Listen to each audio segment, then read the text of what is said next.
Anthony Trollope's charming tale, Christmas at Thompson Hall. Set against the backdrop of a severe Christmas in the 1870s, the story introduces us to Mr. and Mrs. Brown, whose journey leads them to the heart of the Thompson family. As they navigate the complexities of family expectations and personal desires, Trollope weaves a narrative rich with humor and insight, reminding us of the significance of connection during the festive season. Chapter 1. Mrs. Brown's Success. Everyone remembers the severity of the Christmas of 187. I will not designate the year more closely, lest I should enable those who are too curious to investigate the circumstances of this story, and inquire into details which I do not intend to make known. That winter, however, was especially severe, and the cold of the last 10 days of December was more felt, I think, in Paris than in any part of England. It may indeed be doubted whether there is any town in any country in which thoroughly bad weather is more afflicting than in the French capital. Snow and hail seem to be colder there, and fires certainly are less warm than in London. And then there is a feeling among visitors to Paris that Paris ought to be gay, that gaiety, prettiness, and liveliness are its aims, as money, commerce, and general business are the aims of London, which, with its outside somber darkness, does often seem to want an excuse for its ugliness. But on this occasion, at this Christmas of 187, Paris was neither gay, nor pretty, nor lively. You could not walk the streets without being ankle-deep, not in snow, but in snow that had just become slush, and there was falling throughout the day and night of the 23d of December a succession of damp, half-frozen abominations from the sky which made it almost impossible for men and women to go about their business. It was at 10 o'clock on that evening that an English lady and gentleman arrived at the Grand Hotel on the Boulevard des Italiens. As I have reasons for concealing the names of this married couple, I will call them Mr. and Mrs. Brown. Now, I wish it to be understood that in all the general affairs of life this gentleman and this lady lived happily together, with all the amenities which should bind a husband and a wife. Mrs. Brown was one of a wealthy family, and Mr. Brown, when he married her, had been relieved from the necessity of earning his bread. Nevertheless, she had at once yielded to him when he expressed a desire to spend the winters of their life in the south of France, and he, though he was by disposition somewhat idle, and but little prone to the energetic occupations of life, would generally allow himself, at other periods of the year, to be carried hither and thither by her, whose more robust nature delighted in the excitement of travelling. But on this occasion there had been a little difference between them. Early in December, an intimation had reached Mrs. Brown at Pau that on the coming Christmas there was to be a great gathering of all the Thompsons in the Thompson family hall at Stratford-le-Bow, and that she, who had been a Thompson, was desired to join the party with her husband. On this occasion, her only sister was desirous of introducing to the family generally a most excellent young man to whom she had recently become engaged. The Thompsons, the real name, however, is in fact concealed, were a numerous and a thriving people. There were uncles and cousins and brothers who had all done well in the world, and who were all likely to do better still. One had lately been returned to Parliament for the Essex Flats, and was at the time of which I am writing a conspicuous member of the gallant Conservative majority. It was partly in triumph at this success that the great Christmas gathering of the Thompsons was to be held, and an opinion had been expressed by the legislator himself that, should Mrs. Brown, with her husband, fail to join the family on this happy occasion, she and he would be regarded as being but fainéant Thompsons.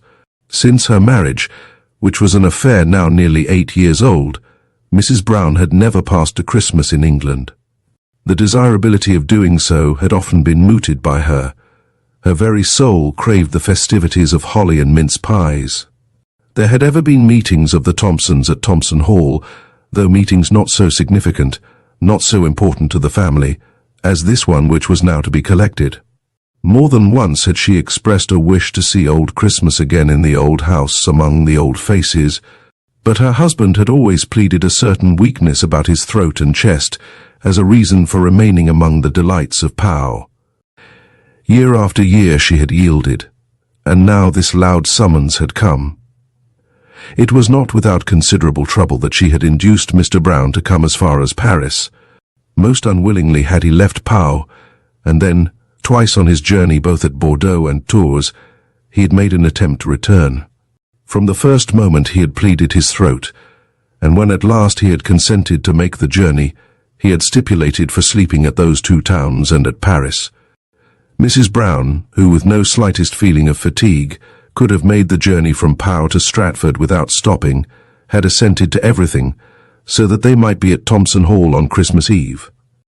When Mr. Brown uttered his unavailing complaints at the first two towns at which they stayed, she did not, perhaps, quite believe all that he said of his own condition.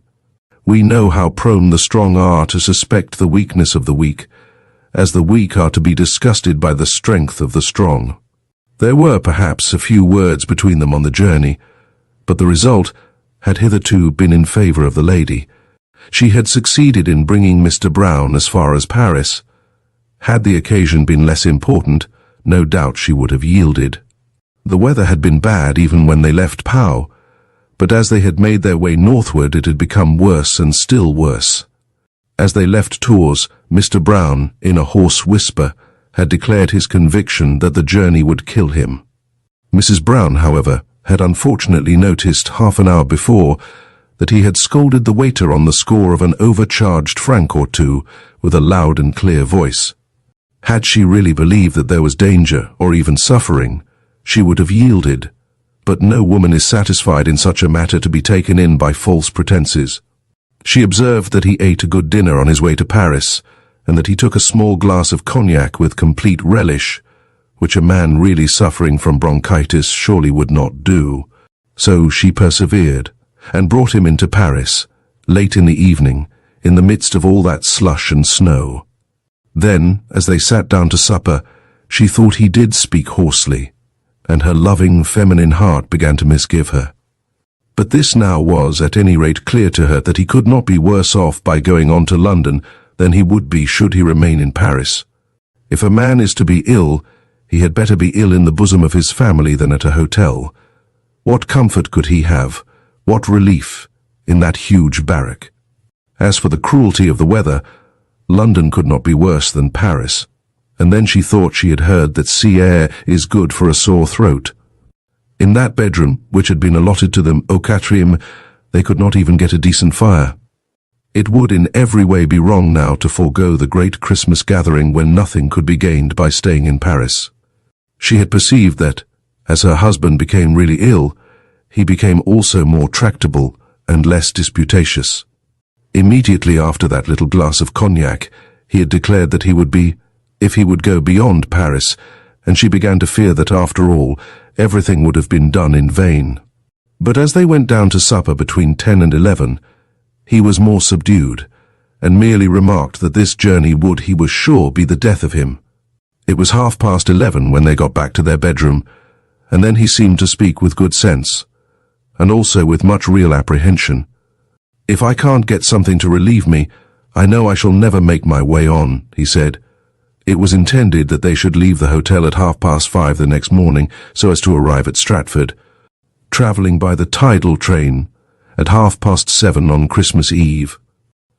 The early hour, the long journey, the infamous weather, the prospect of that horrid gulf between Boulogne and Folkestone would have been as nothing to Mrs. Brown. Had it not been for that settled look of anguish which had now pervaded her husband's face. "If you don't find something to relieve me, I shall never live through it," he said again, sinking back into the questionable comfort of a Parisian hotel armchair.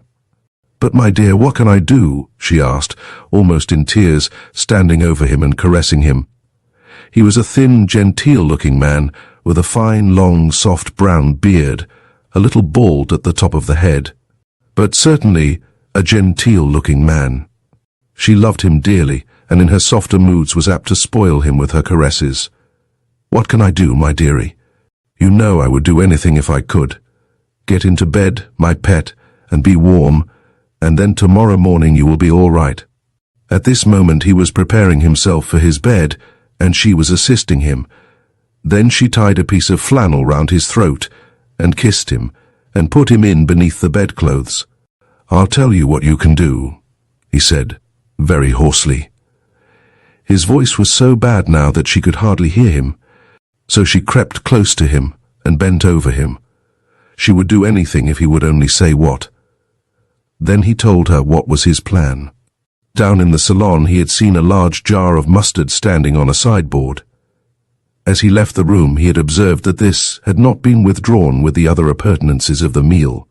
If she could manage to find her way down there, taking with her a handkerchief folded for the purpose, and if she could then appropriate a part of the contents of that jar, and, returning with her prize, apply it to his throat, he thought that he could get some relief, so that he might be able to leave his bed the next morning at 5.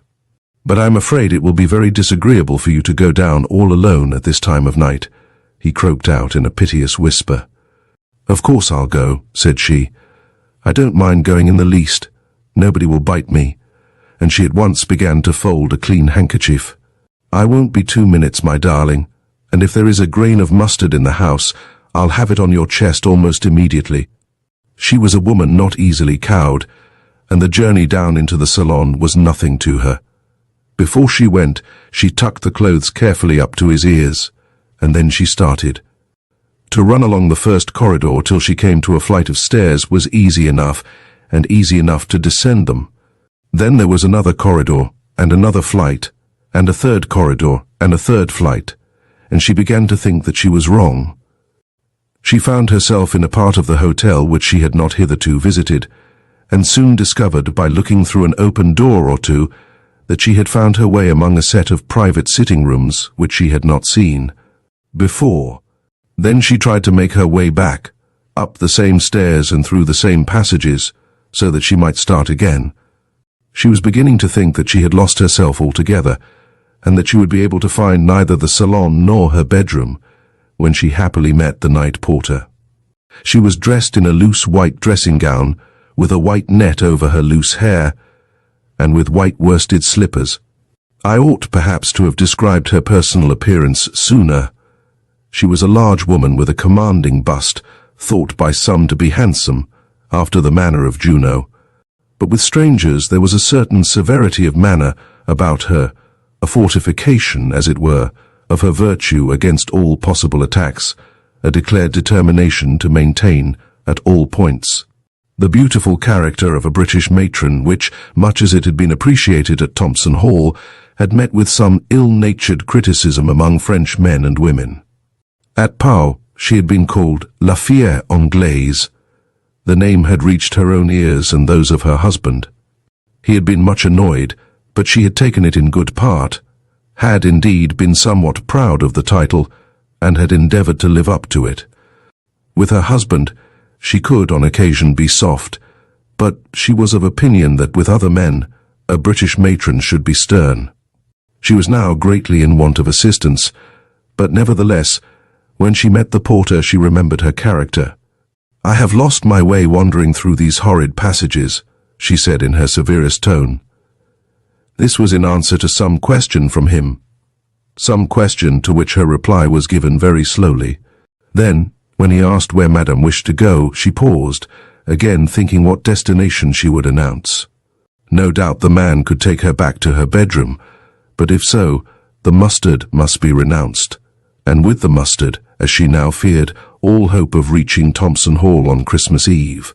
But she, though she was in many respects a brave woman, did not dare to tell the man that she was prowling about the hotel in order that she might make a midnight raid upon the mustard pot. She paused therefore for a moment, that she might collect her thoughts, erecting her head as she did so in her best Juno fashion, till the porter was lost in admiration. Thus she gained time to fabricate a tale. She had, she said, dropped her handkerchief under the supper table. Would he show her the way to the salon, in order that she might pick it up? But the porter did more than that, and accompanied her to the room in which she had supped. Here, of course, there was a prolonged and, it need hardly be said, a vain search. The good-natured man insisted on emptying an enormous receptacle of soiled table napkins, and on turning them over one by one, in order that the lady's property might be found. The lady stood by unhappy, but still patient, and as the man was stooping to his work, her eye was on the mustard pot. There it was, capable of containing enough to blister the throats of a score of sufferers.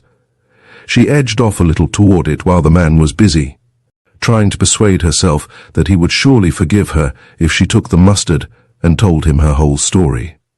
But the descent from her Juno bearing would have been so great. She must have owned, not only to the quest for mustard, but also to a fib, and she could not do it.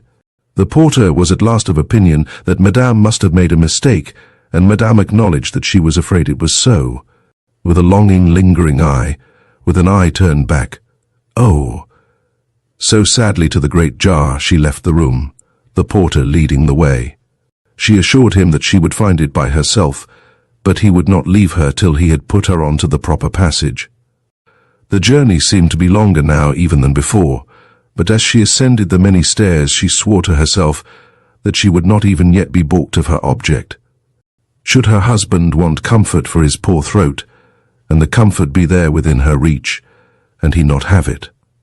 She counted every stair as she went up, and marked every turn well. She was sure now that she would know the way, and that she could return to the room without fault. She would go back to the salon. Even though the man should encounter her again, she would go boldly forward and seize the remedy which her poor husband so grievously required. "Ah, yes," she said, when the porter told her that her room, No. 333, was in the corridor which they had then reached. "I know it all now. I am so much obliged. Do not come a step farther." He was anxious to accompany her up to the very door, but she stood in the passage and prevailed. He lingered a while naturally. Unluckily she had brought no money with her, and could not give him the 2-franc piece which he had earned. Nor could she fetch it from her room, feeling that, were she to return to her husband without the mustard, no second attempt would be possible. The disappointed man turned on his heel at last, and made his way down the stairs and along the passage. It seemed to her to be almost an eternity while she listened to his still audible footsteps. She had gone on, creeping noiselessly up to the very door of her room, and there she stood, shading the candle in her hand, till she thought that the man must have wandered away into some farthest corner of that endless building. Then she turned once more and retraced her steps. There was no difficulty now as to the way. She knew it, every stair.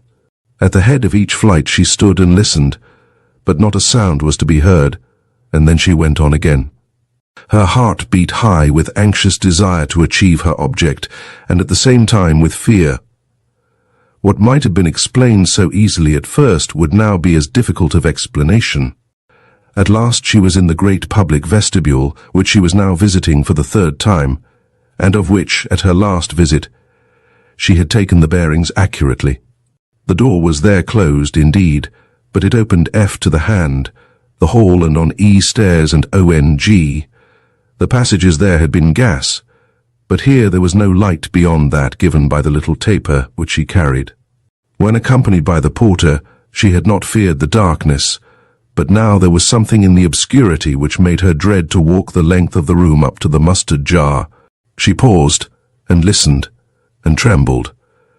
Then she thought of the glories of Thompson Hall, of the genial warmth of a British Christmas, of that proud legislator who was her first cousin, and with a rush she made good the distance, and laid her hand upon the copious delph.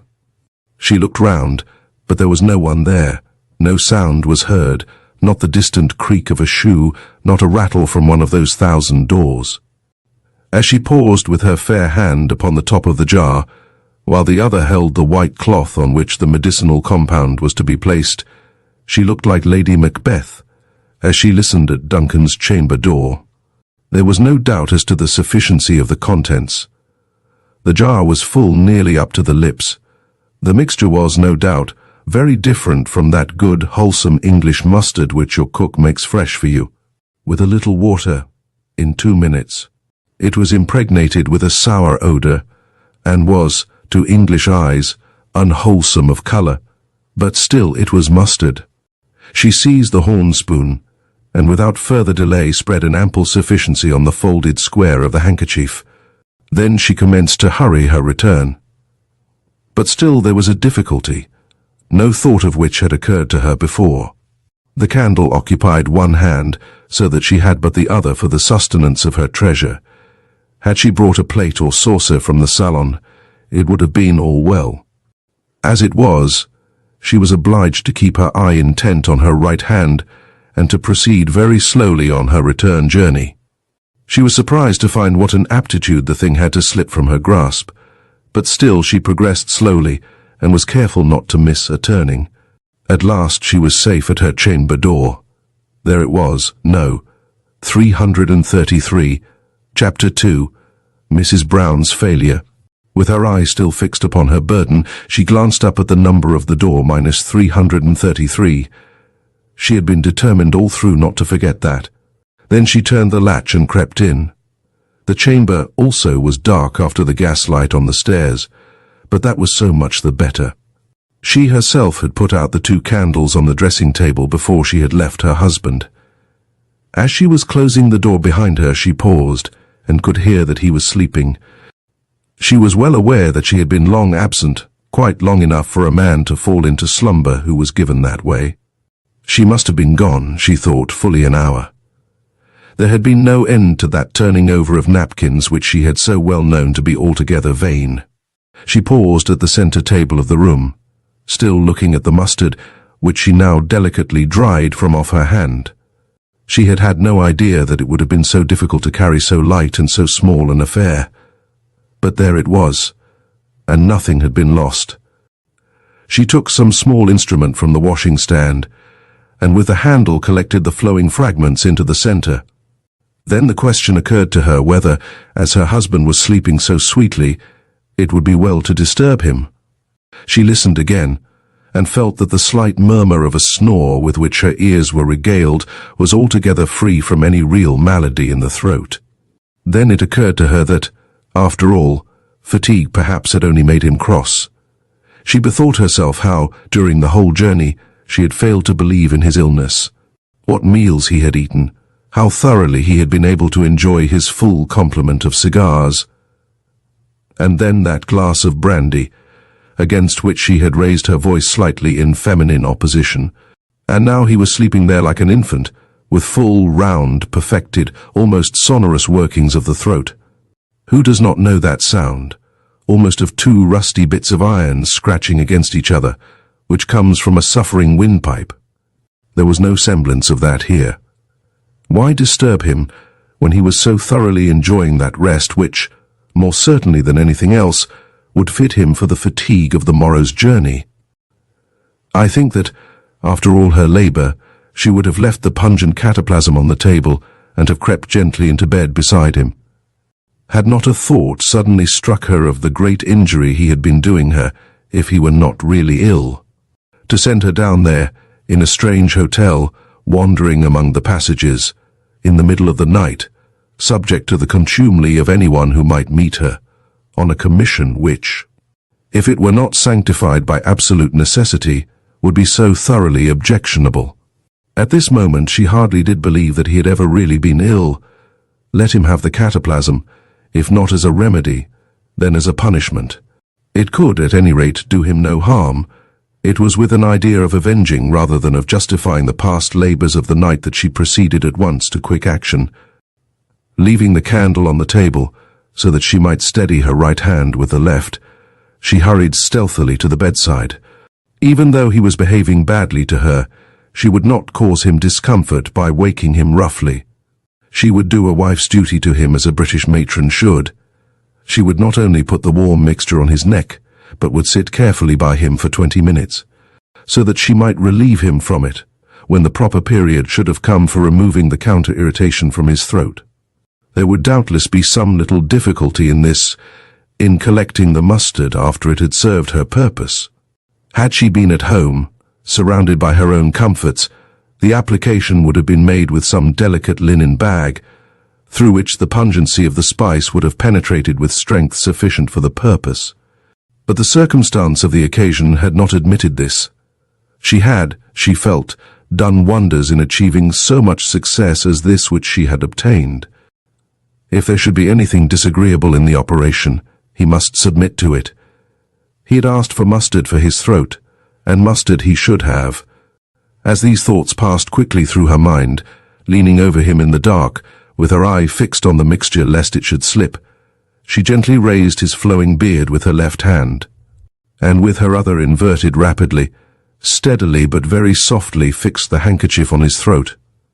From the bottom of his chin to the spot at which the collarbones meeting together formed the orifice of the chest, it covered the whole noble expanse.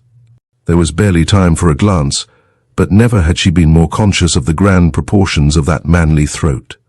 A sweet feeling of pity came upon her, causing her to determine to relieve his sufferings in the shorter space of 15 minutes. He had been lying on his back, with his lips apart, and as she held back his beard, that and her hand nearly covered the features of his face. But he made no violent effort to free himself from the encounter. He did not even move an arm or a leg. He simply emitted a snore louder than any that had come before. She was aware that it was not his wont to be so loud, that there was generally something more delicate and perhaps more querulous in his nocturnal voice. But then the present circumstances were exceptional. She dropped the beard very softly, and there on the pillow before her lay the face of a stranger. She had put the mustard plaster on the wrong man.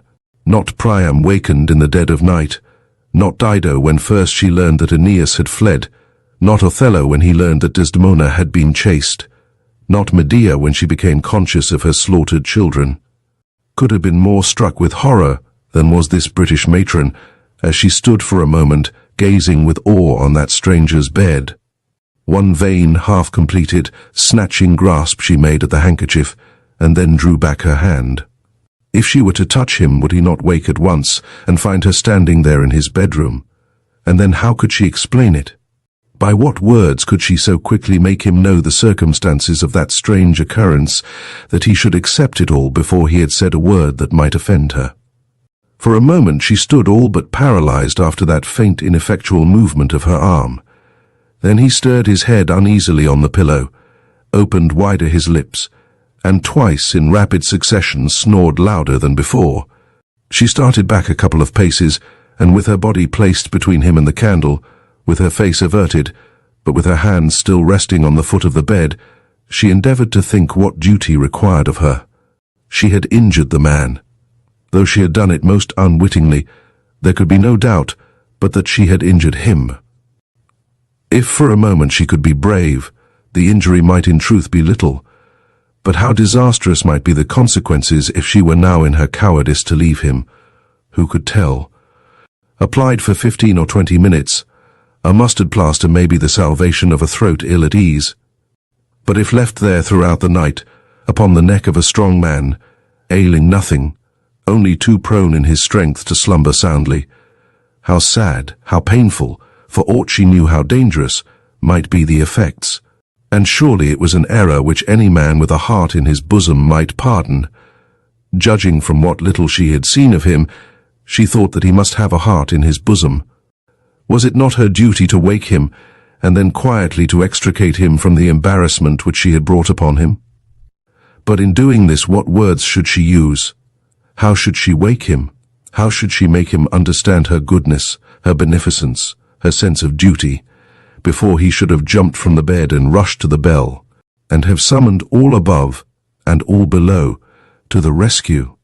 Sir, sir, do not move, do not stir, do not scream. I have put a mustard plaster on your throat, thinking that you were my husband. As yet no harm has been done. Let me take it off, and then hold your peace forever. Where is the man of such native constancy and grace of spirit that, at the first moment of waking with a shock, he could hear these words from the mouth of an unknown woman by his bedside, and at once obey them to the letter? Would he not surely jump from his bed, with that horrid compound falling about him, from which there could be no complete relief, unless he would keep his present attitude without emotion? The picture which presented itself to her mind as to his probable conduct was so terrible that she found herself unable to incur the risk. Then an idea presented itself to her mind. We all know how in a moment quick thoughts will course through the subtle brain. She would find that porter and send him to explain it all. There should be no concealment now. She would tell the story and would bid him to find the necessary aid. Alas! As she told herself that she would do so, she knew well that she was only running from the danger which it was her duty to encounter. Once again she put out her hand as though to return along the bed. Then thrice he snorted louder than before, and moved up his knee uneasily beneath the clothes, as though the sharpness of the mustard were already working upon his skin. She watched him for a moment longer, and then, with the candle in her hand, she fled. Poor human nature! Had he been an old man, even a middle-aged man, she would not have left him to his unmerited sufferings. As it was, though she completely recognized her duty and knew what justice and goodness demanded of her, she could not do it. But there was still left to her that plan of sending the night porter to him. It was not till she was out of the room and had gently closed the door behind her that she began to bethink herself how she had made the mistake. With a glance of her eye she looked up, and then saw the number on the door, -353, remarking to herself, with a Briton's natural criticism on things French, that those horrid foreigners do not know how to make their figures. She scudded rather than ran along the corridor, and then down some stairs and along another passage, so that she might not be found in the neighborhood, should the poor man in his agony rush rapidly from his bed. In the confusion of her first escape, she hardly ventured to look for her own passage, nor did she in the least know how she had lost her way when she came upstairs with the mustard in her hand. But at the present moment her chief object was the night porter. She went on descending till she came again to that vestibule, and looking up at the clock saw that it was now past 1. It was not yet midnight when she left her husband, but she was not at all astonished at the lapse of time. It seemed to her as though she had passed a night among these miseries. And oh, what a night! But there was yet much to be done. She must find that porter, and then return to her own suffering husband. Ah! What now should she say to him? If he should really be ill, how should she assuage him? And yet how more than ever necessary was it that they should leave that hotel early in the morning, that they should leave Paris by the very earliest and quickest train that would take them as fugitives from their present dangers. The door of the salon was open, but she had no courage to go in search of a second supply. She would have lacked strength to carry it up the stairs. Where now, oh, where was that man? From the vestibule she made her way into the hall, but everything seemed to be deserted. Through the glass she could see a light in the court beyond, but she could not bring herself to endeavor even to open the hall doors. And now she was very cold-chilled to her very bones. All this had been done at Christmas, and during such severity of weather as had never before been experienced by living Parisians. A feeling of great pity for herself gradually came upon her. What wrong had she done, that she should be so grievously punished? Why should she be driven to wander about in this way till her limbs were failing her, and then, so absolutely important as it was that her strength should support her in the morning, the man would not die even though he were left there without aid, to rid himself of the cataplasm as best he might? Was it absolutely necessary that she should disgrace herself? But she could not even procure the means of disgracing herself, if that telling her story to the night porter would have been a disgrace. She did not find him, and at last resolved to make her way back to her own room without further quest. She began to think that she had done all that she could do. No man was ever killed by a mustard plaster on his throat. His discomfort at the worst would not be worse than hers had been, or, too probably, than that of her poor husband. So she went back up the stairs and along the passages, and made her way on this occasion to the door of her room without any difficulty. The way was so well known to her that she could not but wonder that she had failed before, but now her hands had been empty and her eyes had been at her full command. She looked up, and there was the number, very manifest on this occasion, -333. She opened the door most gently, thinking that her husband might be sleeping as soundly as that other man had slept, and she crept into the room. Chapter 3. Mrs. Brown attempts to escape. But her husband was not sleeping. He was not even in bed as she had left him. She found him sitting there before the fireplace, on which one half-burned log still retained a spark of what had once pretended to be a fire. Nothing more wretched than his appearance could be imagined. There was a single lighted candle on the table, on which he was leaning with his 2 elbows, while his head rested between his hands. He had on a dressing gown over his nightshirt, but otherwise was not clothed. He shivered audibly, or rather shook himself with the cold, and made the table to chatter as she entered the room. Then he groaned, and let his head fall from his hands onto the table. It occurred to her at the moment, as she recognized the tone of his querulous voice, and as she saw the form of his neck, that she must have been deaf and blind when she had mistaken that stalwart stranger for her husband. "Oh, my dear," she said, "why are you not in bed?" He answered nothing in words, but only groaned again. "Why did you get up? I left you warm and comfortable." "Where have you been all night?" he half whispered, half croaked, with an agonizing effort. "I've been looking for the mustard. Have been looking all night and haven't found it. Where have you been?" She refused to speak a word to him till she had got him into bed, and then she told her story. But, alas, that which she told was not the true story. As she was persuading him to go back to his rest, and while she arranged the clothes again around him, she with difficulty made up her mind as to what she would do and what she would say. Living or dying, he must be made to start for Thompson Hall at 5:30 on the next morning. It was no longer a question of the amenities of Christmas, no longer a mere desire to satisfy the family ambition of her own people, no longer an anxiety to see her new brother-in-law. She was conscious that there was in that house one whom she had deeply injured, and from whose vengeance, even from whose aspect, she must fly.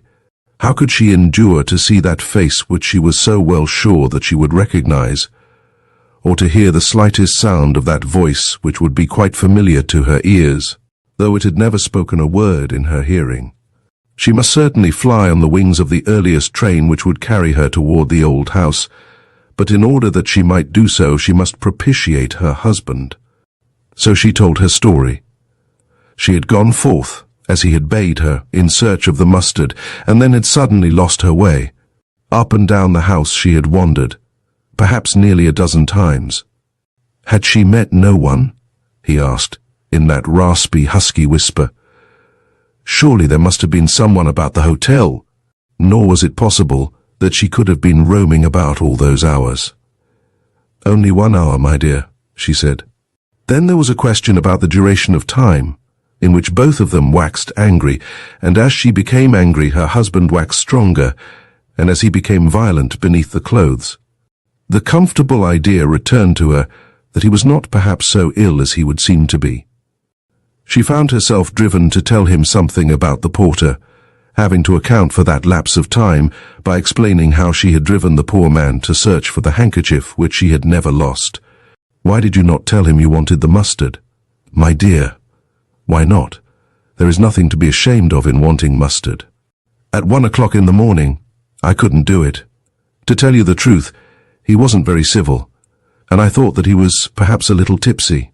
Now, my dear, do go to sleep. Why didn't you get the mustard?" "There was none there, nowhere at all about the room. I went down again and searched everywhere.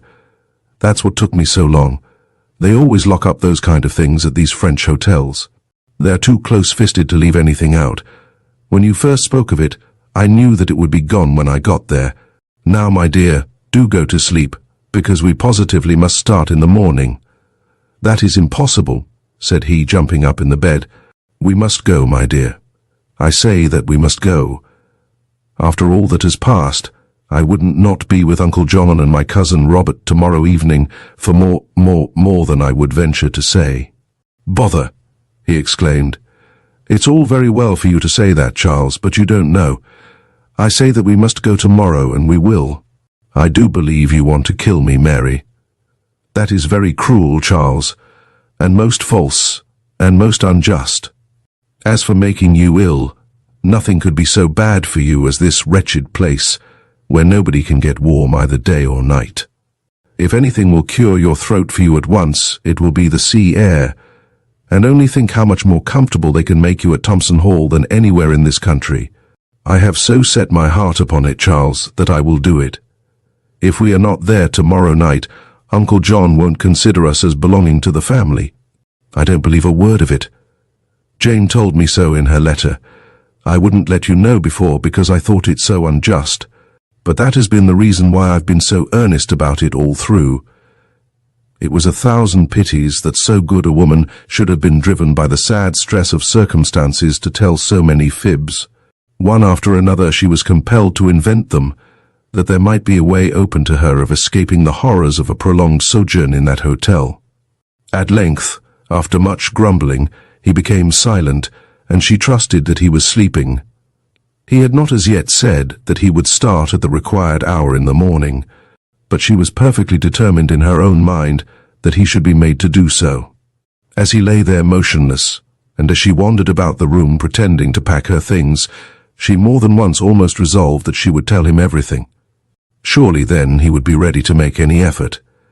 But there came upon her an idea that he might perhaps fail to see all the circumstances, and that, so failing, he would insist on remaining that he might tender some apology to the injured gentleman. An apology might have been very well had she not left him there in his misery.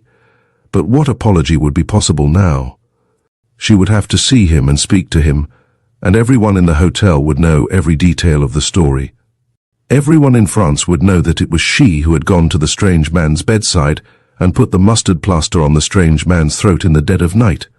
She could not tell the story even to her husband, lest even her husband should betray her. Her own sufferings at the present moment were not light. In her perturbation of mind she had foolishly resolved that she would not herself go to bed. The tragedy of the night had seemed to her too deep for personal comfort. And then, how would it be were she to sleep and have no one to call her? It was imperative that she should have all her powers ready for thoroughly arousing him. It occurred to her that the servant of the hotel would certainly run her too short of time. She had to work for herself and for him too, and therefore she would not sleep. But she was very cold, and she put on first a shawl over her dressing gown, and then a cloak. She could not consume all the remaining hours of the night in packing one bag and one portmanteau, so that at last she sat down on the narrow red cotton velvet sofa, and looking at her watch, perceived that as yet it was not much past 2 o'clock. How was she to get through those other 3 long, tedious, chilly hours? Then there came a voice from the bed. "Ain't you coming?" "I hoped you were asleep, my dear." "I haven't been asleep at all." "You'd better come, if you don't mean to make yourself as ill as I am. You are not so very bad, are you, darling?" "I don't know what you call bad. I never felt my throat so choked in my life before." Still, as she listened, she thought that she remembered his throat to have been more choked. If the husband of her bosom could play with her feelings and deceive her on such an occasion as this, then she thought that she would rather not have any husband of her bosom at all. But she did creep into bed and lay down beside him without saying another word. Of course she slept, but her sleep was not the sleep of the blessed. At every striking of the clock in the quadrangle she would start up in alarm, fearing that she had let the time go by. Though the night was so short, it was very long to her. But he slept like an infant. She could hear from his breathing that he was not quite so well as she could wish him to be. But still he was resting in beautiful tranquility. Not once did he move when she started up, as she did so frequently. Orders had been given and repeated over and over again that they should be called at 5. The man in the office had almost been angry as he assured Mrs. Brown for the 4th time that Monsieur and Madame would most assuredly be wakened at the appointed time. But still she would trust to no one, and was up and about the room before the clock had struck 4:30. In her heart of hearts she was very tender toward her husband. Now, in order that he might feel a gleam of warmth while he was dressing himself, she collected together the fragments of half-burned wood, and endeavored to make a little fire. Then she took out from her bag a small pot and a patent lamp and some chocolate, and prepared for him a warm drink, so that he might have it instantly as he was awakened. She would do anything for him in the way of ministering to his comfort. Only he must go. Yes, he certainly must go. And then she wondered how that strange man was bearing himself at the present moment. She would fain have ministered to him too had it been possible, but it was so impossible. Probably before this he would have been aroused from his troubled slumbers. But then, how aroused? At what time in the night would the burning heat upon his chest have awakened him to a sense of torture which must have been so altogether incomprehensible to him? Her strong imagination showed to her a clear picture of the scene clear, though it must have been done in the dark. How he must have tossed and hurled himself under the clothes. How those strong knees must have worked themselves up and down before the potent god of sleep would allow him to return to perfect consciousness. How his fingers, restrained by no reason, would have trampled over his feverish throat, scattering everywhere that unhappy poultice. Then when he should have sat up wide awake, but still in the dark with her mind's eye, she saw it all, feeling that some fire as from the infernal regions had fallen upon him, but whence he would know not. How fiercely wild would be the working of his spirit. Ah, now she knew, now she felt, now she acknowledged how bound she had been to awaken him at the moment, whatever might have been the personal inconvenience to herself. In such a position, what would he do, or rather, what had he done? She could follow much of it in her own thoughts. How he would scramble madly from his bed, and with one hand still on his throat, would snatch hurriedly at the matches with the other. How the light would come, and how then he would rush to the mirror. Ah, what a sight he would behold! She could see it all, to the last widespread daub. But she could not see, she could not tell herself what in such a position a man would do, at any rate, not what that man would do. Her husband, she thought, would tell his wife, and then the two of them, between them, would put up with it. There are misfortunes which, if they be published, are simply aggravated by ridicule. But she remembered the features of the stranger as she had seen them at that instant in which she had dropped his beard, and she thought that there was a ferocity in them, a certain tenacity of self-importance, which would not permit their owner to endure such treatment in silence. Would he not storm and rage, and ring the bell, and call all Paris to witness his revenge? But the storming and the raging had not reached her yet, and now it wanted but 5:15. In 3/4 of an hour they would be in that demi-omnibus which they had ordered for themselves, and in half an hour after that they would be flying toward Thompson Hall. Then she allowed herself to think of those coming comforts, of those comforts so sweet, if only they would come. That very day now present to her was the 24th December, and on that very evening she would be sitting in Christmas joy among all her uncles and cousins, holding her new brother-in-law affectionately by the hand. Oh, what a change from pandemonium to paradise! From that wretched room, from that miserable house in which there was such ample cause for fear, to all the domestic Christmas bliss of the home of the Thompsons. She resolved that she would not, at any rate, be deterred by any light opposition on the part of her husband. "It wants just 5:15, she said, putting her hand steadily upon his shoulder, "and I'll get a cup of chocolate for you, so that you may get up comfortably." "I've been thinking about it," he said, rubbing his eyes with the back of his hands. "It will be so much better to go over by the mail train tonight. We should be in time for Christmas just the same." "That will not do at all," she answered energetically. "Come, Charles, after all the trouble, do not disappoint me. It is such a horrid grind. Think what I've gone through, what I have done for you. In 12 hours we shall be there, among them all. You won't be so little like a man as not to go on now." He threw himself back upon the bed and tried to readjust the clothes around his neck. "No, Charles, no," she continued, "not if I know it. Take your chocolate and get up. There is not a moment to be lost." With that she laid her hand upon his shoulder and made him clearly understand that he would not be allowed to take further rest in that bed. Grumbling, sulky, coughing continually, and declaring that life under such circumstances was not worth having, he did at last get up and dress himself. When once she knew that he was obeying her, she became again tender to him, and certainly took much more than her own share of the trouble of the proceedings. Long before the time was up she was ready, and the porter had been summoned to take the luggage downstairs. When the man came, she was rejoiced to see that it was not he whom she had met among the passages during her nocturnal rambles. He shouldered the box, and told them that they would find coffee and bread and butter in the small salle a manger below. "I told you that it would be so, when you would boil that stuff," said the ungrateful man, who had nevertheless swallowed the hot chocolate when it was given to him. They followed their luggage down into the hall, but as she went at every step, the lady looked around her. She dreaded the sight of that porter of the night. She feared lest some potential authority of the hotel should come to her and ask her some horrid question. But of all her fears, her greatest fear was that there should arise before her an apparition of that face which she had seen recumbent on its pillow. As they passed the door of the great salon, Mr. Brown looked in. "Why, there it is still," said he. "What?" said she, trembling in every limb. "The mustard pot. They have put it in there since," she exclaimed energetically in her despair. "But never mind. The omnibus is here. Come away."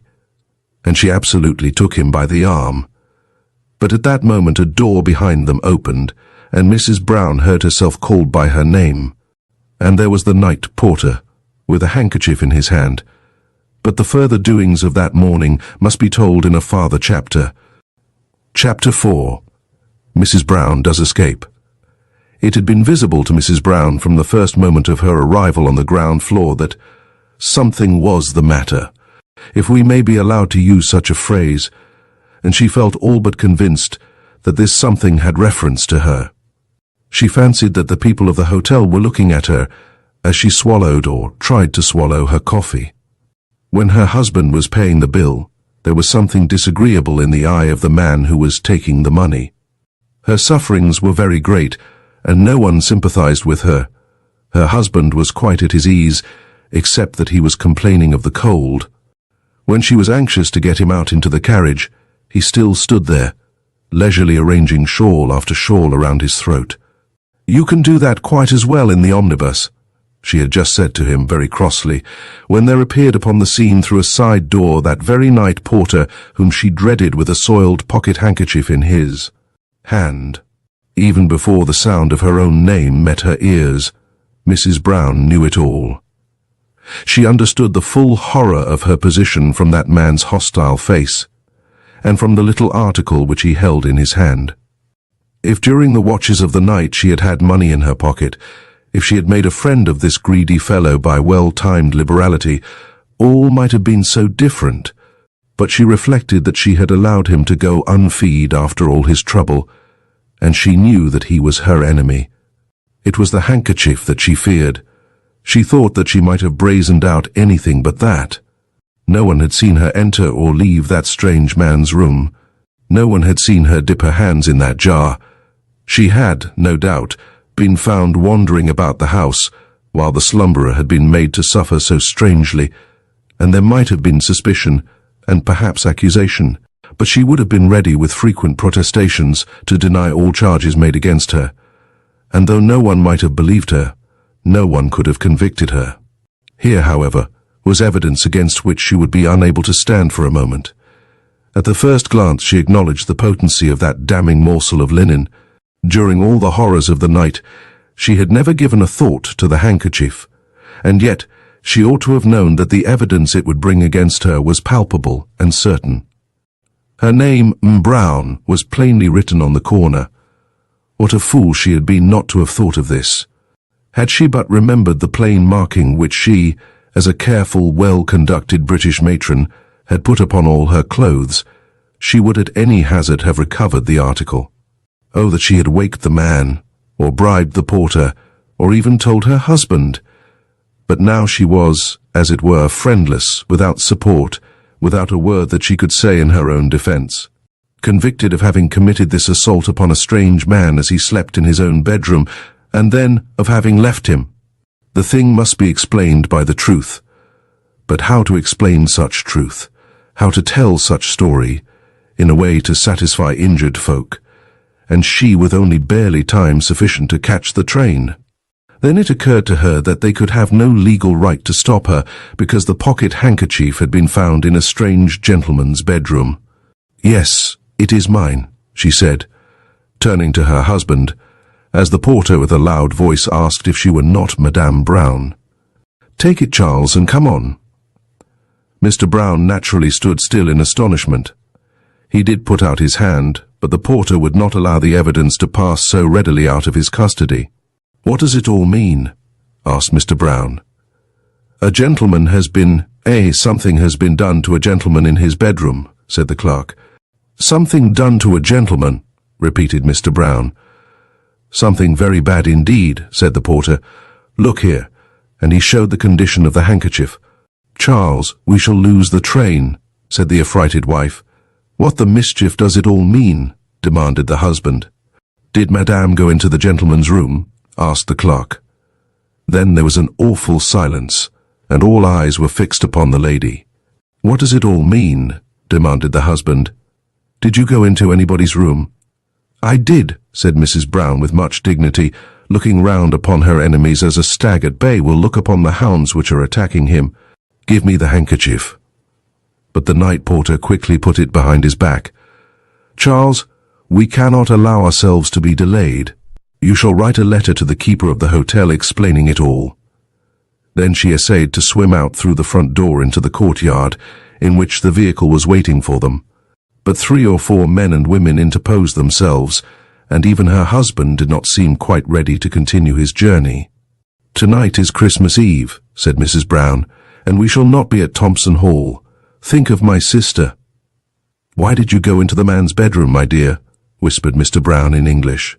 But the porter heard the whisper and understood the language, the porter who had not been tipped. "Yesvi?" asked the porter. "It was a mistake, Charles. There is not a moment to lose. I can explain it all to you in the carriage." Then the clerk suggested that Madame had better postpone her journey a little. The gentleman upstairs had certainly been very badly treated, and had demanded to know why so great an outrage had been perpetrated. The clerk said that he did not wish to send for the police. Here Mrs. Brown gasped terribly and threw herself on her husband's shoulder. But he did not think he could allow the party to go till the gentleman upstairs had received some satisfaction. It had now become clearly impossible that the journey could be made by the early train. Even Mrs. Brown gave it up herself, and demanded of her husband that she should be taken back to her bedroom. "But what is to be said to the gentleman?" asked the porter. Of course it was impossible that Mrs. Brown should be made to tell her story there in the presence of them all. The clerk, when he found he had succeeded in preventing her from leaving the house, was satisfied with a promise from Mr. Brown that he would inquire from his wife what were these mysterious circumstances, and would then come down to the office and give some explanation. If it were necessary, he would see the strange gentleman, whom he now ascertained to be a certain Mr. Jones, returning from the east of Europe. He learned also that this Mr. Jones had been most anxious to travel by that very morning train which he and his wife had intended to use, that Mr. Jones had been most particular in giving his orders accordingly, but that at the last moment he had declared himself to be unable even to dress himself, because of the injury which had been done him during the night. When Mr. Brown heard this from the clerk just before he was allowed to take his wife upstairs, while she was sitting on a sofa in a corner with her face hidden, a look of awful gloom came over his own countenance. What could it be that his wife had done to the man of so terrible a nature? "You had better come up with me," he said to her, with marital severity, and the poor cowed woman went with him tamely as might have done some patient Greasel. Not a word was spoken till they were in the room and the door was locked. "Now," said he, "what does it all mean?" It was not till nearly 2 hours had passed that Mr. Brown came down the stairs very slowly, turning it all over in his mind. He had now gradually heard the absolute and exact truth, and had very gradually learned to believe it. It was first necessary that he should understand that his wife had told him many fibs during the night. But, as she constantly alleged to him when he complained of her conduct in this respect, they had all been told on his behalf. Had she not struggled to get the mustard for his comfort, and when she had secured the prize, had she not hurried to put it on, as she had fondly thought, his throat? And though she had fibbed to him afterward, had she not done so in order that he might not be troubled? "You are not angry with me because I was in that man's room?" she asked, looking full into his eyes, but not quite without a sob. He paused a moment, and then declared, with something of a true husband's confidence in his tone, that he was not in the least angry with her on that account. Then she kissed him and bade him remember that after all, no one could really injure them. "What harm has been done, Charles? The gentleman won't die, because he has had a mustard plaster on his throat. The worst is about Uncle John and dear Jane. They do think so much of Christmas Eve at Thompson Hall." Mr. Brown, when he again found himself in the clerk's office, requested that his card might be taken up to Mr. Jones. Mr. Jones had sent down his own card, which was handed to Mr. Brown, Mr. Barnaby Jones. "And how was it all, sir?" asked the clerk. In a whisper, which had at the same time something of authoritative demand, and something also of submissive respect. The clerk, of course, was anxious to know the mystery. It is hardly too much to say that everyone in that vast hotel was by this time anxious to have the mystery unravelled. But Mr. Brown would tell nothing to anyone.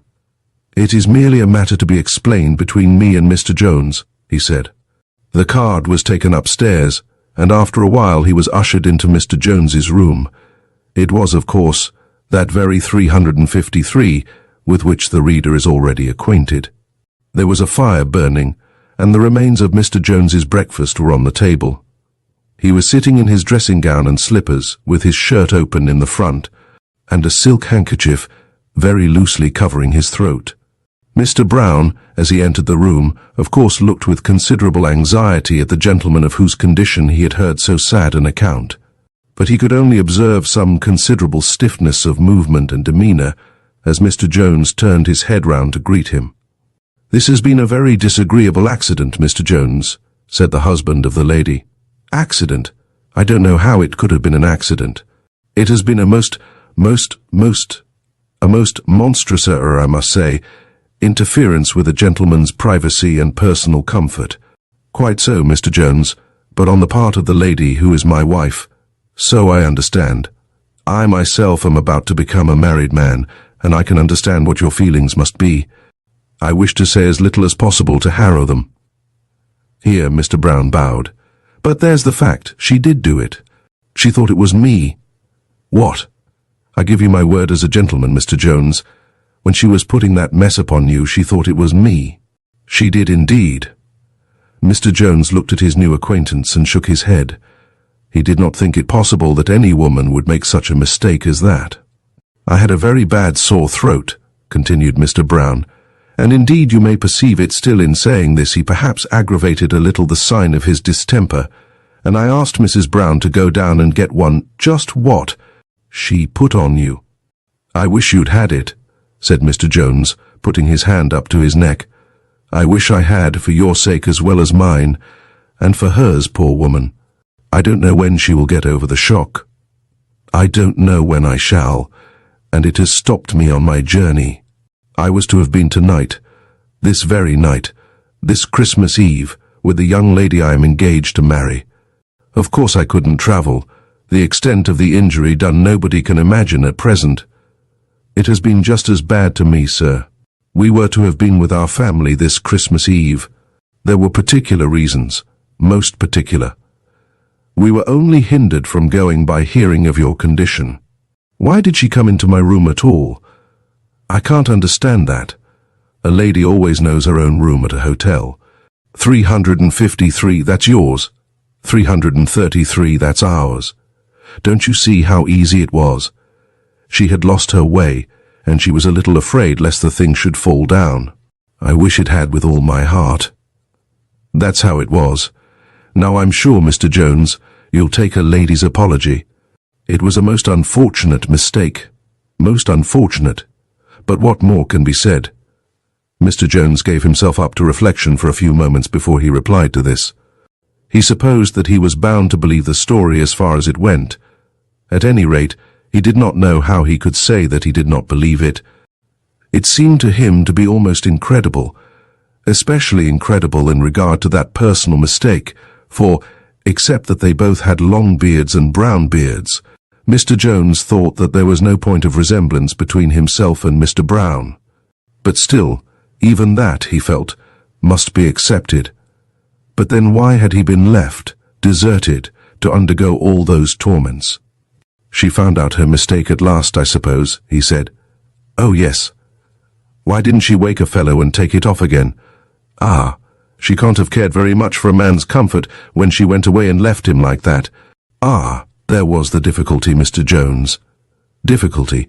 Who was it that had done it? To come to me in my bedroom in the middle of the night and put that thing on me and then leave it there and say nothing about it. It seems to me deuced like a practical joke. No, Mr. Jones. That's the way I look at it, said Mr. Jones, plucking up his courage. There isn't a woman in all England or in all France less likely to do such a thing than my wife. She's as steady as a rock, Mr. Jones, and would no more go into another gentleman's bedroom in joke than— oh dear, no.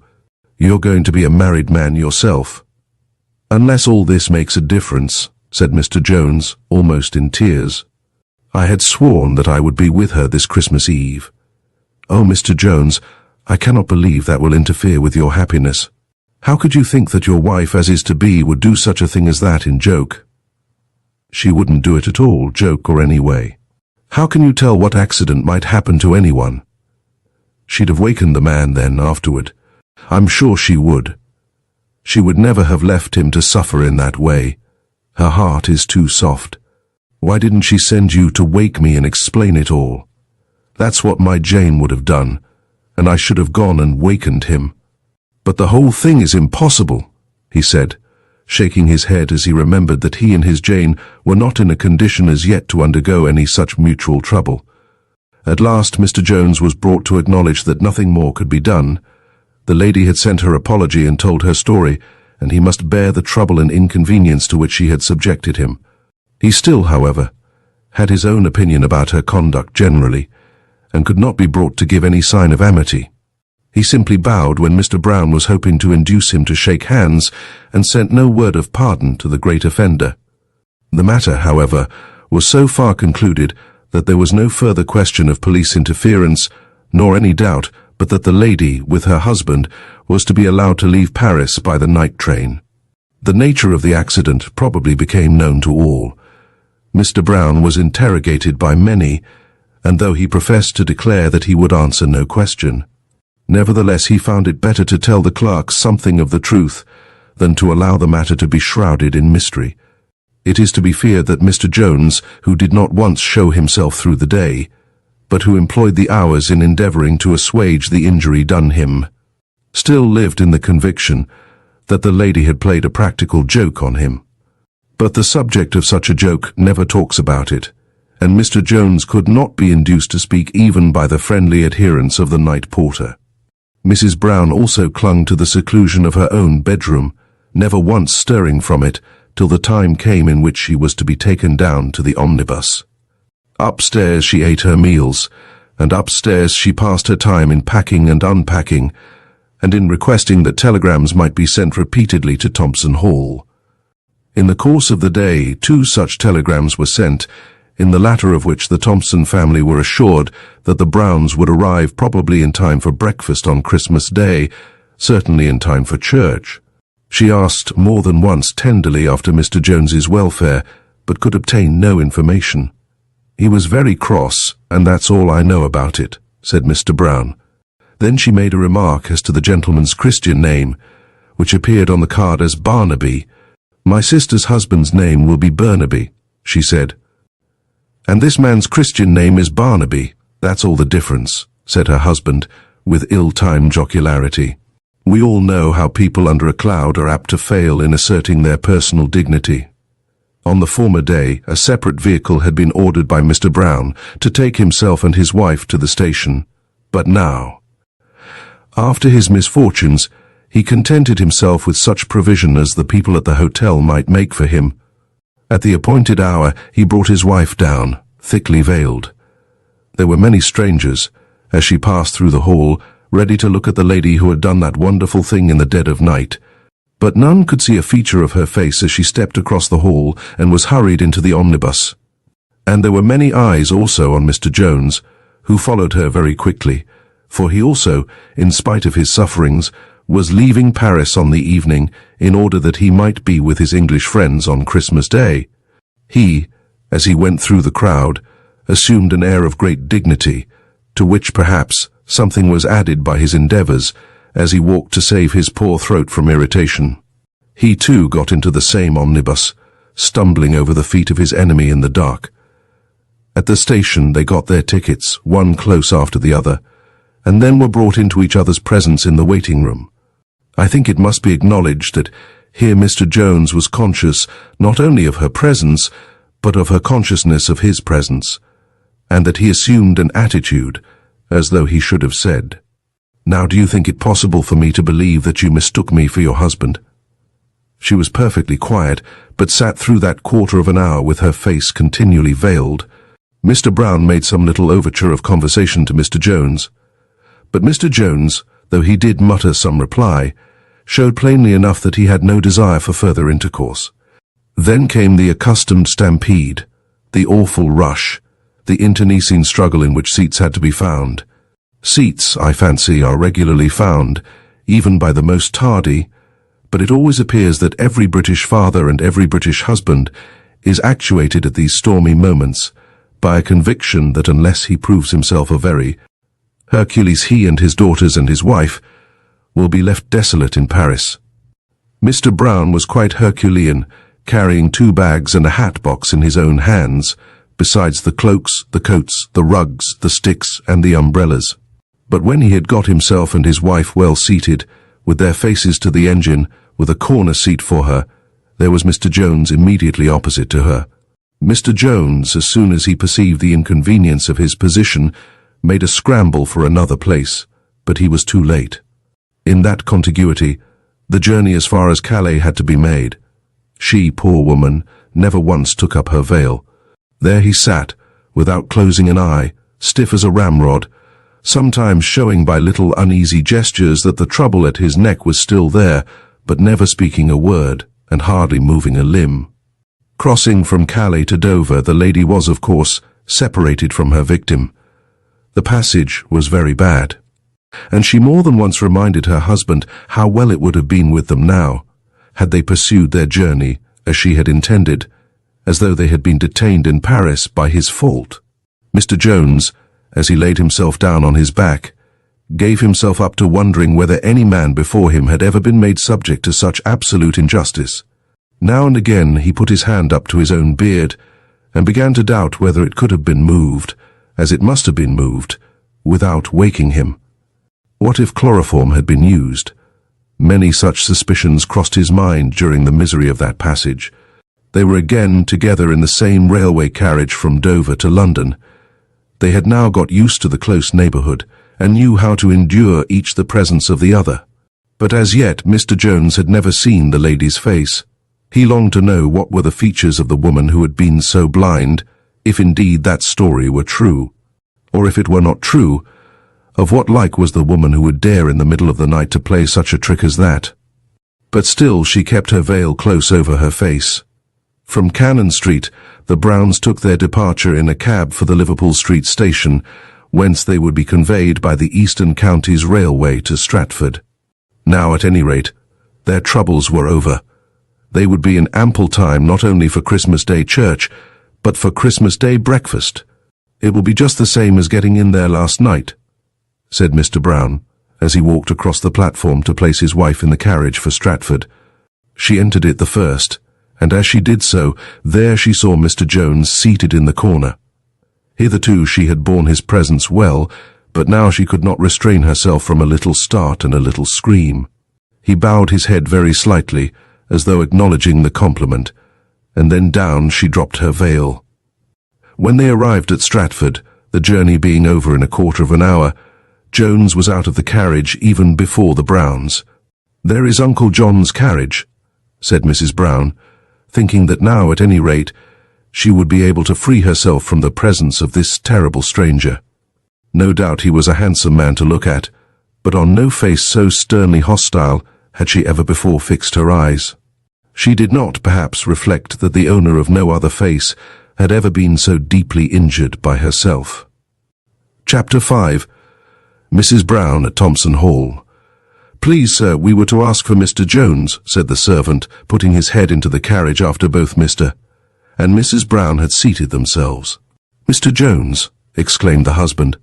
"Why ask for Mr. Jones?" demanded the wife. The servant was about to tender some explanation when Mr. Jones stepped up and said that he was Mr. Jones. "We are going to Thompson Hall," said the lady with great vigour. "So am I," said Mr. Jones with much dignity. It was, however, arranged that he should sit with the coachman, as there was a rumble behind for the other servant. The luggage was put into a cart, and away all went for Thompson Hall. "What do you think about it, Mary?" whispered Mr. Brown, after a pause. He was evidently awestruck by the horror of the occasion. "I cannot make it out at all. What do you think?" "I don't know what to think. Jones going to Thompson Hall." "He's a very good-looking young man," said Mrs. Brown. "Well, that's as people think. A stiff, stuck-up fellow, I should say. Up to this moment he has never forgiven you for what you did to him." "Would you have forgiven his wife, Charles, if she'd done it to you?" "He hasn't got a wife yet." "How do you know?"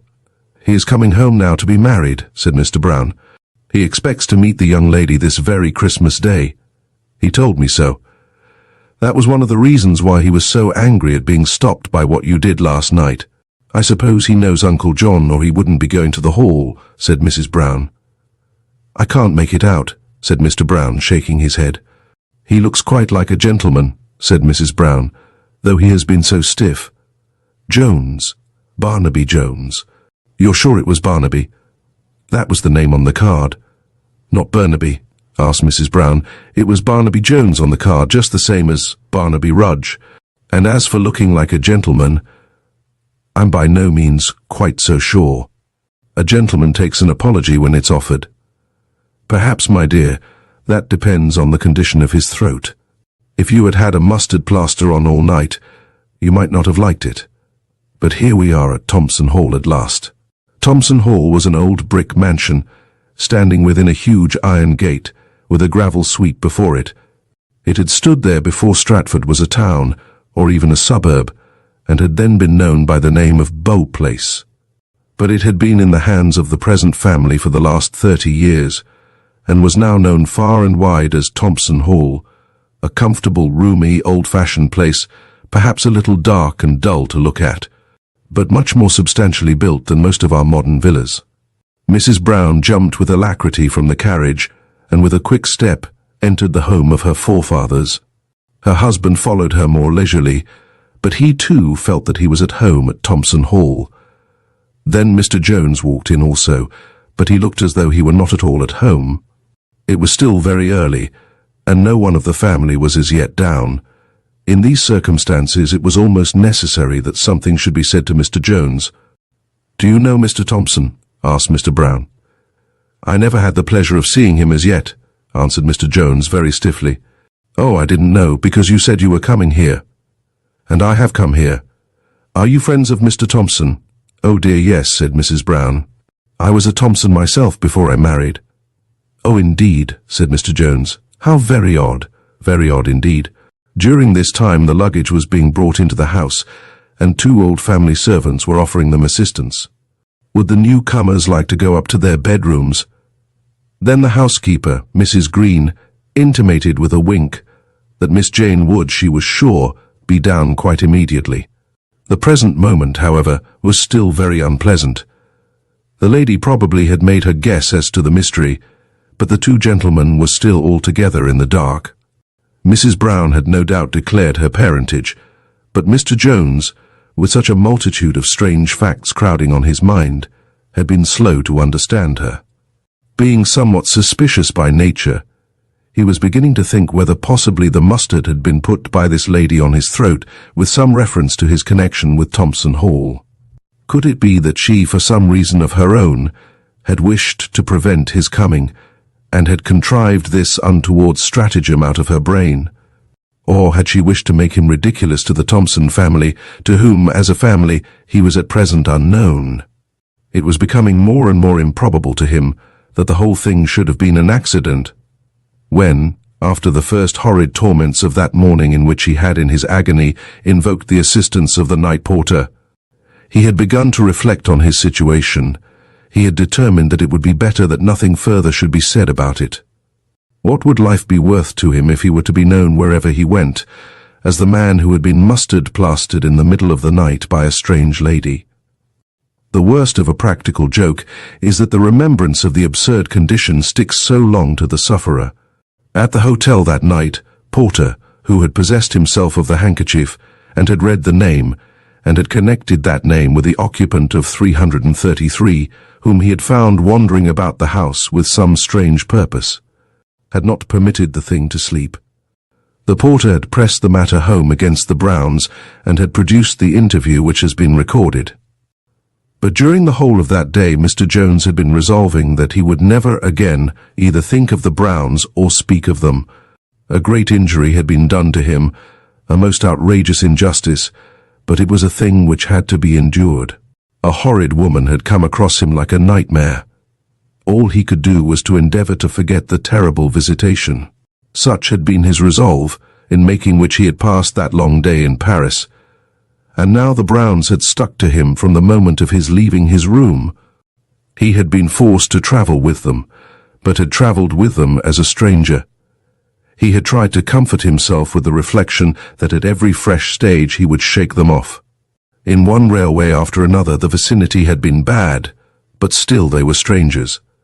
Now he found himself in the same house with them, where of course the story would be told. Had not the thing been done on purpose, that the story might be told there at Thompson Hall? Mrs. Brown had acceded to the proposition of the housekeeper, and was about to be taken to her room, when there was heard a sound of footsteps along the passage above and on the stairs, and a young lady came bounding onto the scene. "You have all of you come a quarter of an hour earlier than we thought possible," said the young lady. "I did so mean to be up to receive you." With that she passed her sister on the stairs, for the young lady was Miss Jane Thompson, sister to our Mrs. Brown, and hurried down into the hall. Here Mr. Brown, who had ever been on affectionate terms with his sister-in-law, put himself forward to receive her embraces. But she, apparently not noticing him in her ardour, rushed on and threw herself onto the breast of the other gentleman. "This is my Charles," she said. "Oh, Charles, I thought you never would be here." Mr. Charles Burnaby Jones, for such was his name, since he had inherited the Jones property in Pembrokeshire, received into his arms the ardent girl of his heart with all that love and devotion to which she was entitled, but could not do so without some external shrinking from her embrace. "Oh, Charles, what is it?" she said. "Nothing, dearest, only—" Then he looked piteously up into Mrs. Brown's face, as though imploring her not to tell the story. "Perhaps, Jane, you had better introduce us," said Mrs. Brown. "Introduce you? I thought you had been travelling together and staying at the same hotel and all that." "So we have, but people may be in the same hotel without knowing each other. And we have travelled all the way home with Mr. Jones without in the least knowing who he was." "How very odd." "Do you mean you have never spoken?" "Not a word," said Mrs. Brown. "I do so hope you'll love each other," said Jane. "It shan't be my fault if we don't," said Mrs. Brown. "I'm sure it shan't be mine," said Mr. Brown, tendering his hand to the other gentleman. The various feelings of the moment were too much for Mr. Jones, and he could not respond quite as he should have done, but as he was taken upstairs to his room, he determined that he would make the best of it. The owner of the house was old Uncle John. He was a bachelor, and with him lived various members of the family. There was the great Thompson of them all, Cousin Robert, who was now Member of Parliament for the Essex Flats, and young John, as a certain enterprising Thompson of the age of 40 was usually called, and then there was old Aunt Bess. And among other young branches, there was Miss Jane Thompson, who was now engaged to marry Mr. Charles Burnaby Jones. As it happened, no other member of the family had as yet seen Mr. Burnaby Jones, and he, being by nature of a retiring disposition, felt himself to be ill at ease when he came into the breakfast parlour among all the Thompsons. He was known to be a gentleman of good family and ample means, and all the Thompsons had approved of the match, but during that first Christmas breakfast he did not seem to accept his condition jovially. His own Jane sat beside him, but then on the other side sat Mrs. Brown. She assumed an immediate intimacy, as women know how to do on such occasions, being determined from the very first to regard her sister's husband as a brother, but he still feared her. She was still to him the woman who had come to him in the dead of night with that horrid mixture, and had then left him. "It was so odd that both of you should have been detained on the very same day," said Jane. "Yes, it was odd," said Mrs. Brown with a smile, looking round upon her neighbour. "It was abominably bad weather, you know," said Brown. "But you were both so determined to come," said the old gentleman. "When we got the two telegrams at the same moment, we were sure that there had been some agreement between you." "Not exactly an agreement," said Mrs. Brown, whereupon Mr. Jones looked as grim as death. "I'm sure there is something more than we understand yet," said the Member of Parliament. Then they all went to church, as a united family ought to do on Christmas Day, and came home to a fine old English early dinner at 3 o'clock, a sirloin of beef a foot and a half broad, a turkey as big as an ostrich, a plum pudding bigger than the turkey, and 2 or 3 dozen mince pies. "That's a very large bit of beef," said Mr. Jones, who had not lived much in England latterly. "It won't look so large," said the old gentleman, "when all our friends downstairs have had their say to it. A plum pudding on Christmas Day can't be too big," he said again, "if the cook will but take time enough over it. I never knew a bit to go to waste yet." By this time there had been some explanation as to past events between the two sisters. Mrs. Brown had indeed told Jane all about it, how ill her husband had been, how she had been forced to go down and look for the mustard, and then what she had done with the mustard. "I don't think they are a bit alike, you know, Mary, if you mean that," said Jane. "Well, no, perhaps not quite alike. I only saw his beard, you know. No doubt it was stupid, but I did it." "Why didn't you take it off again?" asked the sister. "Oh, Jane, if you'd only think of it, could you?" Then, of course, all that occurred was explained, how they had been stopped on their journey, how Brown had made the best apology in his power, and how Jones had travelled with them, and had never spoken a word. The gentleman had only taken his new name a week since, but of course had had his new card printed immediately. "I'm sure I should have thought of it if they hadn't made a mistake of the first name. Charles said it was like Barnaby Rudge." "Not at all like Barnaby Rudge," said Jane. "Charles Burnaby Jones is a very good name. Very good indeed, and I'm sure that after a little bit he won't be at all the worse for the accident." Before dinner the secret had been told no further, but still there had crept about among the Thompsons, and, indeed, downstairs also among the retainers, a feeling that there was a secret.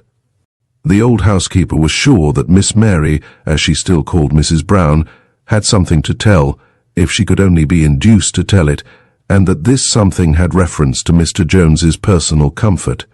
The head of the family, who was a sharp old gentleman, felt this also, and the Member of Parliament, who had an idea that he especially should never be kept in the dark, was almost angry. Mr. Jones, suffering from some kindred feeling throughout the dinner, remained silent and unhappy.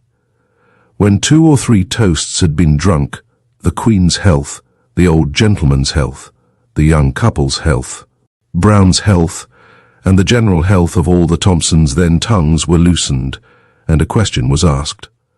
"I know that there has been something doing in Paris between these young people that we haven't heard as yet," said the uncle. Then Mrs. Brown laughed, and Jane, laughing too, gave Mr. Jones to understand that she, at any rate, knew all about it. "If there is a mystery, I hope it will be told at once," said the Member of Parliament angrily. "Come, Brown, what is it?" asked another male cousin. "Well, there was an accident. I'd rather Jones should tell," said he. Jones's brow became blacker than thunder, but he did not say a word. "You mustn't be angry with Mary," Jane whispered into her lover's ear. "Come, Mary, you never were slow at talking," said the uncle. "I do hate this kind of thing," said the Member of Parliament. "I will tell it all," said Mrs. Brown, very nearly in tears, or else pretending to be very nearly in tears. "I know I was very wrong, and I do beg his pardon, and if he won't say that he forgives me, I never shall be happy again." Then she clasped her hands, and turning round, looked him piteously in the face. "Oh, yes, I do forgive you," said Mr. Jones. "My brother," said she, throwing her arms round him and kissing him. He recoiled from the embrace, but I think that he attempted to return the kiss. "And now I will tell the whole story," said Mrs. Brown. And she told it, acknowledging her fault with true contrition, and swearing that she would atone for it by lifelong sisterly devotion. "And you mustard-plastered the wrong man," said the old gentleman, almost rolling off his chair with delight. "I did," said Mrs. Brown, sobbing, "and I think that no woman ever suffered as I suffered. And Jones wouldn't let you leave the hotel." "It was the handkerchief stopped us," said Brown. "If it had turned out to be anybody else," said the Member of Parliament, "the results might have been most serious, not to say discreditable." "That's nonsense, Robert," said Mrs. Brown, who was disposed to resent the use of so severe a word, even from the legislator cousin. "In a strange gentleman's bedroom," he continued. "It only shows that what I have always said is quite true. You should never go to bed in a strange house without locking your door." Nevertheless, it was a very jovial meeting, and before the evening was over, Mr. Jones was happy, and had been brought to acknowledge that the mustard plaster would probably not do him any permanent injury. As the events unfold at Thompson Hall, the Browns find themselves entangled in the web of family dynamics and holiday cheer. Trollope's portrayal of the characters brings to life the joys and challenges of familial obligations, set against a beautifully depicted Christmas atmosphere. Ultimately, Christmas at Thompson Hall serves as a delightful reminder of the importance of love, understanding, and the shared experiences that bind us together during the holiday season. Join us next time as we explore more timeless tales that resonate with the spirit of human connection.